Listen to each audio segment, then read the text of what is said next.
আমাদের দেশে বিয়ের আগে একটা জিনিস হয়, এটার নাম এঙ্গেজমেন্ট, না? এই এঙ্গেজমেন্টে দুই পক্ষের লোকজন যায়া পছন্দ করে সব কথা পাকাপাকি হলে একটা আংটি পরায় দিয়ে চলে আসে। তার মানে আমরা ছোটবেলায় দেখতাম যে কেউ কিছু ধরলে অনেক খেলাধুলাতে এরকম, যেটা ছুঁয়ে করে এটা তার হয়ে যেত, আংটি পরায় দিল মানে এটা তার হয়ে গেল। এটা আমাদের সামাজিক একটা রীতি। ইসলাম বিয়ের আগে এরকম কোনো এঙ্গেজমেন্ট বা এই জাতীয় কোনো কিছুর কথা বলে নাই। ইসলাম বলে উভয় পক্ষ যদি সম্মত হয় এবং ব্যাটে বলে হয়ে যায় পছন্দ উভয় পক্ষে, তাহলে আর দেরি কেন, সাথে সাথে আগ্রহ পড়ায়া দুজন সাক্ষীর সামনে প্রস্তাব এবং কবুল করবে, বস শেষ। উঠায় নেওয়া নেই আনুষ্ঠানিকতা, সেটা হোক 6 মাস পর, হোক 3 মাস পর, সমস্যা নেই, কিন্তু বিয়ের সাথে সাথে হয়ে যেতে হবে। এই এঙ্গেজমেন্টের নামে আংটি পরায়া ঝুলায় রাখা, এবং ঝুলায় রাখাতে তো কোনো অসুবিধা নাই। অসুবিধা হলে যে ঝুলায় রাখার কারণে অনেক মানুষ মনে করে এটা বোধহয় স্বামী স্ত্রীর মতো বিয়ে শাদী হয়ে যাওয়ার মতো, এঙ্গেজমেন্ট হয়ে গেছে, এখন তারা স্বামী স্ত্রীর মতো ইটিস পিটিস আলাপ করে। এই ইটিস পিটিস আলাপ করা কি হবে না, জায়েজ? কারণ এখনো কি হয় নাই, বিয়ে হয় নাই। এই জন্য এঙ্গেজমেন্টের নামে 1 বছর ঝুলায় রাখে। আজকাল আবার আরেকটা ট্রেন্ড চালু হয়েছে, বলে কি অচেনা মানুষের সাথে ঘর করে কি শান্তি পাওয়া যায়। এই জন্য এঙ্গেজমেন্টের নামে বিয়ের আগে 1 বছর একটু একে অন্যকে জানাশোনার জন্য লিভ টুগেদার, এটা সেটা, একটু চটপটি খাওয়া, একসাথে বিভিন্ন জায়গায় যাওয়া, এসব তামাশা করে। কেন? যাতে করে বোঝাপড়াটা ভালো হয়, বিয়ের পরে সম্পর্ক ভালো হয়। ইন্টারেস্টিং বিষয় কি জানেন, এই প্রজন্ম যারা তথাকথিত লিভ টুগেদারের সাথে পরিচিত, যারা বিয়ের আগে একটু আধটু জানাশোনার নাম দিয়া এঙ্গেজমেন্ট করাইয়া বিয়েকে ঝুলায় রেখা 1 বছর ধরে ইটিস পিটিস করে, এদের মধ্যে বিবাহ বিচ্ছেদ সবচেয়ে বেশি। এই মজলিসে, এই মাহফিলে বহু মুরব্বী চাচা আছেন, আমার বাপের চাচার বয়সী, এরকম অনেকে আছেন। জিজ্ঞাসা করেন বিয়ের আগে বউয়ের সাথে ওই বাদাম খাইতে যাওয়া, লিভ টুগেদার যাওয়ার কথা শুনলে তো মুরব্বীরা ঠ্যাং ভেঙে দিত। এরকম কথা চিন্তাও করতে পারে নাই। মুরব্বীরা ঠিকঠাক করছে, দেখছে বউটা, বিয়ে করে উঠায় নিয়ে আসছে। এখনো পর্যন্ত মুরব্বীরা জিজ্ঞাসা করেন চাচির সাথে সম্পর্ক যত শুনিবি, আমি তো হলফ করে বলতে পারি আজকে যুবকরা তাদের বউদের সাথে এত ভালো সম্পর্ক নাই।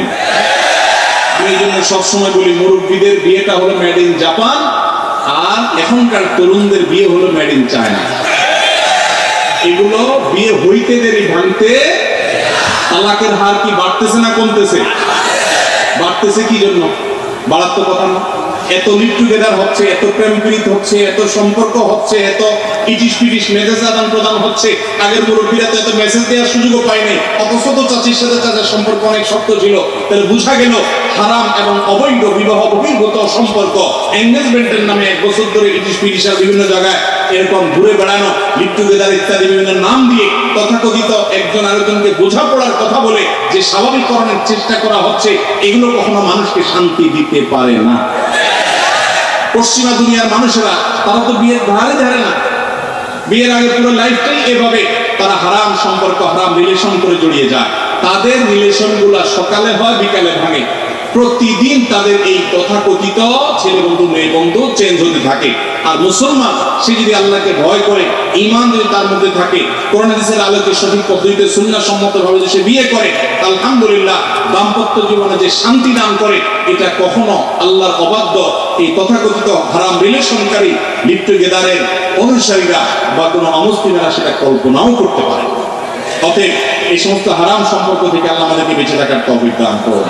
আপনারা অনেকে আছেন গার্মেন্টসে কাজ করেন, আপনাদেরকে আমি করজোড় করে বলতে চাই, যদি আপনারা কোনো ছেলে কোনো মেয়েকে পছন্দ করেন, তার ব্যক্তিত্ব, তার আচরণ, তার কাজকর্ম দেখে আপনার মনে হয় যে এই ছেলেটা আপনার জীবন সঙ্গী হতে পারে, এই মেয়েটা আপনার স্ত্রী হতে পারে, তাহলে আর দেরি করবেন না।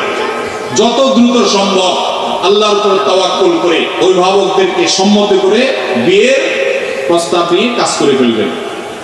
আর যদি ঝুলায় রাখেন, বলেন যে না আগে একটু বোঝাপড়া করি, দেখবেন বিশেষ করে বোনদেরকে আমি বলতে চাই, অনেক বদের হাড্ডি পোলাপান আছে, এগুলো আপনাকে বিয়ের আগে বলবে একটু বোঝাপড়া দরকার আছে, আমরা একটু 1 বছর কাটাই, এ কিন্তু পরে ভাগা দিবে।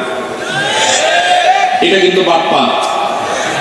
এটা প্রেমের নাম দিয়ে আপনার ছলছুতরা করে আপনার সব ধ্বংস করবে। এরপর আপনি সংবাদ সম্মেলন করবেন, এরপর আপনি থানায় যাবেন, আর কাজ হবে না। অতএব ভাইরা আমার, বিবাহ বহির্ভূত সম্পর্ককে আল্লাহ তাআলা হারাম করেছেন। আমি আবার বলছি, গোটা পৃথিবীর 1 ইঞ্চি জায়গা আপনি আমাকে দেখাতে পারবেন না। আমার বহুদের দেখা শুরু হয়েছে আলহামদুলিল্লাহ। গোটা পৃথিবীর 1 ইঞ্চি জায়গা দেখাতে পারবেন না যেখানে শরিয়া সম্মত বিবাহকে অ্যাপ্রিসিয়েট করা হয় না। বিবাহ বহির্ভূত তথাকথিত গার্লফ্রেন্ড বয়ফ্রেন্ড কালচারকে যারা সমর্থন করে তাদের সমাজের দাম্পত্য জীবনের সুখ কখনো মুসলমানদের ধারে কাছেও নেই। মুসলমান তো মুসলমান, এমনকি আমার হিন্দু ভাই বোনরা যারা আছেন, হিন্দু মানুষরা যারা আছেন আমাদের এই অঞ্চলে, তারাও তাদের ধর্মীয় কারণে বিবাহ বহির্ভূত সম্পর্ক সাধারণত তাদের ধর্ম তাদেরকে করতে বলে না। তাদের মধ্যে বৈবাহিক সম্পর্কের কারণে যে সম্প্রীতি আছে এটা বিবাহ বহির্ভূত সম্পর্ক কারণে কখনো করতে পারে। এই জন্য আমি সবসময় বলি, এই তথাকথিত প্রেম যেগুলো আপনারা নাম দিচ্ছেন, এগুলো মেয়েদের অনেকে, সবার কথা বলছি না, কিছু মেয়েদের চটপটি ফুচকা চাইনিজ খাওয়ার ধান্দা, আর কিছু ছেলেদের বদমাইশির ধান্দা। নাম দিয়েছেন আপনি প্রেম। আরে ভাই, আসল প্রেম বা ভালোবাসা তো সেটা হবে যেটা বিবাহের মাধ্যমে হবে। বিবাহের সম্পর্ক আর বিবাহ ছাড়া সম্পর্ক পার্থক্য জানেন? আসমান আর জমিনের পার্থক্য আমি এক লাইনে বুঝাই দেই। বিবাহ ছাড়া সম্পর্কে কোনো সামাজিক কমিটমেন্ট থাকে না। থাকে বিবাহের মধ্যে কাবিননামা হয়, সাক্ষী থাকে, উভয় পক্ষ থাকে, ময়মুরব্বী থাকে, সমাজের লোকরা থাকে, সামাজিক কমিটমেন্ট থাকে। এই জন্য প্রেমের নামে সকালে প্রেম করে বিকালে ছুড়ে দেওয়া, 2 বছর ঘুরায়া বিয়ের কথা বলে এরপরে পালায় চলে যাওয়া, ছেড়ে আরেকজনকে বিয়ে করা, এগুলো সকাল বিকাল হয়। কিন্তু বিবাহ করার পর স্ত্রীর প্রতি জুলুম নির্যাতনের ঘটনা কিছু ঘটলেও সকাল বিকাল অহরহ এরকম প্রতারণা অন্তত হয় না। অতএব বিবাহ বহির্ভূত সম্পর্ককে আমরা না করব। পছন্দ হয়ে গেছে বিয়ে করে ফেলবো, বিবাহের আগে কোনো সম্পর্ক আমরা রাখবো না। এটা হলো প্রথম কথা। ভাই যিনি প্রশ্ন করেছেন তিনি জানতে চেয়েছেন যে ছেলে মেয়েকে, মেয়ে ছেলেকে পছন্দ করেছেন, বাবা মা দিতে চায় না। আপনি পছন্দ করেছেন, অভিভাবক রাজি না, তাহলে সেক্ষেত্রে আপনি অভিভাবকের সিদ্ধান্তকে প্রায়োরিটি দিয়ে হয় এখান থেকে সরে যাবেন। আর যদি আপনি অভিভাবক এই কারণে না করে, দুনিয়াবি কারণে না করে, দিনদারি না বুঝে আপনি ছেলে মেয়ে দিনদারিতার কারণে অন্যকে পছন্দ করে থাকেন, তাহলে আপনি বিয়ে করে ফেলবেন।